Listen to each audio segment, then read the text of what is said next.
शिव गाथा कहानी। दक्ष प्रजापति का शिव के साथ दुर्व्यवहार। बहुत समय पहले की बात है। एक बार सभी संत, महात्मा और ऋषि मुनि प्रयाग में इकट्ठा हुए। उन सभी ने एक बड़े यज्ञ का आयोजन किया। उस यज्ञ में ब्रह्मा तक पधारे थे। तभी सती और अपने गणों के साथ महादेव शंकर भी वहां पधारे। भगवान शिव को वहां आया देखकर सभी देवता, सिद्ध और मुनियों ने उन्हें प्रणाम किया और सभी लोग यज्ञ कार्य में लग गए। इसी बीच दक्ष प्रजापति भी उधर घूमते हुए आए। दक्ष उस समय ब्रह्मांड के प्रजापति बनाए गए थे, इसीलिए वे सबके द्वारा सम्मानित थे। पर ये पद पाकर उनके मन में बहुत अहंकार पैदा हो गया था। उन्हें आता देखकर सभी ने उन्हें प्रणाम किया, किंतु भगवान शिव ने उनके सामने सिर नहीं झुकाया। वे अपने आसन पर ही बैठे रहे।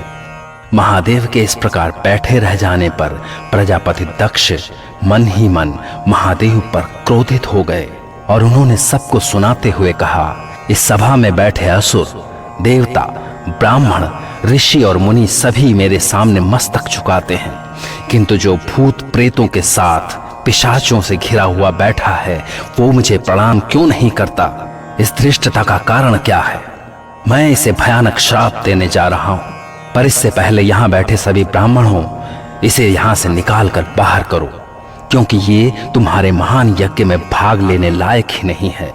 ऐसा सुनते ही शिव के भक्त नंदी क्रोध से कांपने लगे। उन्होंने दक्ष को फटकारते हुए कहा, हे मूर्ख, तुझे नहीं पता कि तूने किसको यज्ञ से बाहर करने का आदेश दिया है? जिनके रहने मात्र से ही यज्ञ सफल हो जाते हों, उन्हीं महादेव शिव को तूने ब्राह्मणों का पक्ष लेकर यज्ञ से बाहर करने का विचार किया है।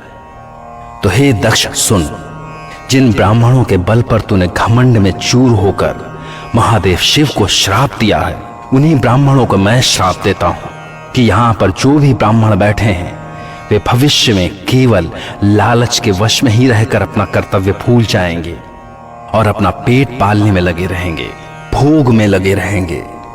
उनकी बुद्धि भ्रष्ट हो जाएगी। इतना ही नहीं, वे वेदों का महत्व भी भूल जाएंगे। दोनों तरफ से इस प्रकार के श्रापों को सुनकर यज्ञ स्थान में हाहाकार मच गया। तब भगवान शिव ने नंदी को बड़े शांत स्वर में समझाया, हे नंदी, तुमने ब्राह्मणों को श्राप देकर उचित नहीं किया। इन सब में इनका कोई दोष नहीं। और जहां तक दक्ष के श्राप की बात है, तो मेरे ऊपर उनके श्राप का कोई प्रभाव नहीं पड़ने वाला, क्योंकि मैं इन सब से ऊपर उठ चुका हूं।